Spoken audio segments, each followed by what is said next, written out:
Scorch's pale yellow wings cut through the twilight sky. The sun had set, and minutes ago his wife Oyster had kissed him goodbye. And their egg, two enemies' shared egg, had arrived. Thanks to the talons of peace, their egg would hatch. They had temporarily given them sanctuary. The war would start its ending soon, with the dragonets of destiny being hatched tonight. The brightest night. Focus on the task at hand. Don't worry about me. Oyster's voice rang through his mind. She was right. He needed to focus. His mission was too important to back down. He needed to find the Rainforest Kingdom and warn the Rainwings of the war to prepare them. Things were only going to get worse, and it was ending soon. He dived again, swooping over the canopy of a forest below. His long wings spread over the trees. He could access a plain where an abandoned scavenger den was. It was close to the rainforest, and he could rest there.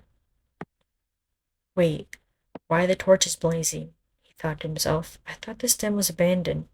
Does this mean he was quickly cut off from a blast from a ram's horn? It shattered the peacefulness of the night. Scorch flew upward. His powerful wings shot him towards the clouds. He quickly dived bound downwards to this fortress and shot a blast of fire at anything you could see. Small scavengers, a cannon, and lots of wood. Breathing fire so randomly was a mistake, as it was now engulfed in the flames. He quickly dove towards the edge of a pond and doused out the flames. He tried to get back up to fly to the forest, but he couldn't. He was too weak to move. Suddenly, he was trapped by a massive rope net that had been thrown over him. Arowana was never good at multitasking. His talons flew across the scrolls he had to organize. He glanced back at Auklet to make sure she wasn't dying. He might get in trouble if the youngest princess of the Sea Wings died. Wana, play with me, please, Auklet shouted. Her babyish voice rang across the ruins of the summer palace. First, my name's Arowana, like the fish. Second, it's please, not peas. And third, I'm really busy with these scrolls and I need to get it done. So could it wait a second? Arowana said, not even looking up. One sea wing swimming. It's been one second. Arowana sighed at Auklet's literalness. After 3 months of babysitting, he thought he would get used to it. Nope, not at all. Fine, what are we going to... His sentence drifted off as a scroll caught his attention. He walked over to look at it. It was old and musty, and the title read Rainwing Alliance. Arowana clutched his earring as he thought. My father headed to the rainforest. Could this... Wanna play with me, please, already? Auklet interrupted, yelling in his ear. He stumbled back in surprise. Auklet, do not yell in Arowana's ear. Now apologize to him. Arowana looked over to see Queen Coral flying up to them. Sorry, Wana, Auklet said, looking down. He bowed his head as the queen landed, a sea blue dragon with the typical glow scales and pearl ropes. I heard commotion in the form of my daughters screaming to play, Coral said, brushing the dust off her wings that had fell from the ruins. Sorry, Queen Coral. I was trying to organize the scrolls when Auklet wanted to play. Oh well. Auklet, your break is over. As Coral hooked Auklet up to her harness, she glanced at the scroll in Arowana's claws. What scroll is that?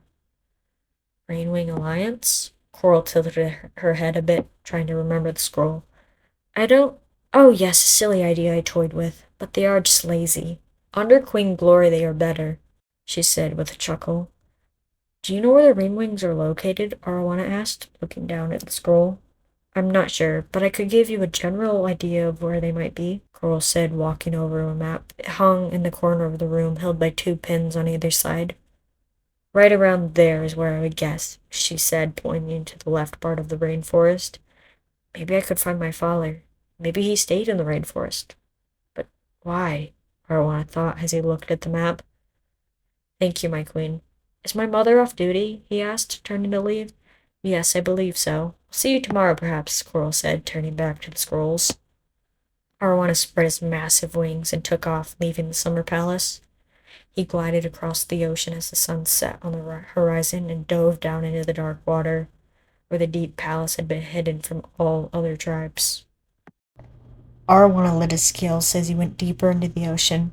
He didn't have very good night vision for being half sea wing. Once he made it to the deep palace, he swam past it to where most sea wings lived. He swam through the entrance of a small cave where he and his mother lived. She was cutting up fish with her talons, going through them as if they were paper. He flashed his scales to greet her. His mother turned around. Hello, Arowana. I'm just finishing up here, she flashed back to him. Arowana sat there. He wasn't sure if he should ask about the scroll he had found. He almost never talked about his father. He began to twirl his earring nervously. As Oyster finished cutting up the fish, she turned around to see Arowana sitting there nervously. What's wrong? She asked, flashing the scales down her tail. Arowana looked at her. His mother's green eyes were filled with concern. It's nothing, he flashed quickly. I was just thinking. There was no need to worry her. She wouldn't want to talk about it anyways, he thought as he sat down at the mossy stone table in the center of the room.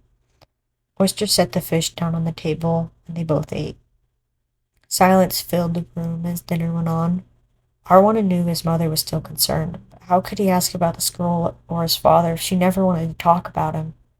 She would always just change the subject or get angry whenever he brought it up. So, how was work today? He asked, trying to break the cold silence. She barely looked up and just glared down at the fish. He knew that just meant she had another bad day, and she wasn't mad at him. Working in the kitchen was stressful for Oyster, and everyone would go up to her when they needed something, or someone would just yell at her for forgetting to clean up one shell. Was it Wavebreak again? He asked. She shook her head. Coral got after me, she quickly flashed. Unless everything is perfect, she gets upset. Arowana knew his mother was going to tell him to go to bed soon, so he had to ask now or wait another day when his mother might have a worse time at work. Mother, I found a scroll today at the summer palace, he flashed, poking at the fish bones in front of him. It was about an alliance with the Rainwings? Oyster looked up at him with a bit of an annoyed or shocked face. Maybe both. You don't need to be reading that, she flashed at him with a stern look in her eyes. Well, it just made me think of Father, because you said he went to the rainforest to warn the Rainwings, right? He flashed at her. He was nervous, but he couldn't help but smile at the thought of finding his father. Your father is gone, Oyster flashed at him. You don't know that. We could get a map and go out to the Oyster quickly slammed her claws on the table. We're not going to talk about this. Arowana could almost hear her hissing. He just stared at her, not knowing how to respond, and stormed off to his room. She clearly doesn't know anything, Arowana thought to himself. He was a skywing headed to a rainforest. What could have happened to him? A scavenger? He swam back and forth until it hit him. Arowana quickly grabbed his pouch and started to sneak out the door, but the guilt of just leaving his mother. He grabbed a piece of paper and wrote a note to her saying that he was going after his father, and with that he swam towards the summer palace. He jumped out of the water and flew up to where the maps were. He scrambled to find one of the underwater editions. Once he found the basket with the maps, he quickly grabbed one and put it safely in his pouch. He took one last look at the summer palace ruins and took off towards the rainforest. Arowana looked up from his map and carefully put it back in his pouch. The moon rose up from the horizon as the stars watched him glide across the water. Arowana had never left the Sea Kingdom, so he couldn't be excited to eventually land in another. He stopped for the night when he knew he was far enough from the palace and his mother. He could imagine her shock when she found out he left, but he could deal with that later. He dove into the water to find a cave to sleep in and drifted off. Arowana opened his eyes to see the sun glinting on the seafloor. Fish were swimming around the corals and through the seaweed. They looked like a quick bite to eat. Even though his mother would always have fish ready for him to eat, he knew how to hunt. After grabbing a bite, he swam to the surface to continue towards the rainforest. He quickly took a look at the map and took off. Flying was always easier than swimming for him. His skywing-sized wings would always drag in the water no matter how he angled them. The morning fog just floated above the water's surface. His wings cut through it as he glided. Though he preferred flying, he never had much practice doing it, so all the islands were nice to rest on. Eventually, the rainforest was in sight on the horizon. Arowana had never seen so many trees before. He wondered how any dragon could fly in a forest. He flapped his powerful wings to get him through to the rainforest edge, and it took him a minute to realize the Rainwing village wasn't even marked on the map. He couldn't even fly through the forest if he wanted to. Arowana took one deep breath and stepped into the forest. He wasn't sure what he was expecting, but he knew that there was way too much mud and trees and not enough water. As he walked deeper, he came across a small river. He still wasn't used to the water's edge being mud instead of sand. He dipped his claws into the cold water. The current was weak, but it was enough to wash away the mud. As he sat by the river, he noticed a shadow in front of him, but nothing was there to block the sun peeking through the canopy. There has to be a rainwing there, he thought. All right, I know you're there, so you may as well come out, he shouted. The rainwing looked as if she slipped out of the air itself. She pointed her blowgun at him cautiously, her scales shades of brown and green blending into the forest around them. Whoa, Arowana said, putting his claws up. I'm not here to cause any trouble. I'm just looking for someone. I need to speak with Queen Glory. The rainwing tilted her head as she scanned him for any weapons. Her scales shifted to different yellows and greens as her expression became more welcoming. All right, come with me, she said, walking further into the forest. He followed the rainwing into a clearing, and the village came into sight. Dragons were flying all over, with the sun shining down through the trees. All their houses were in trees close to the sun, platforms and hammocks all over. Well, I think we were wrong about rainwings being stupid. The structure and design and layout of this whole village is amazing, Arowana thought as he looked all around him. The rainwing he followed into the village gestured for him to follow her up to a pavilion at the edge of the village. He nodded, flying after her.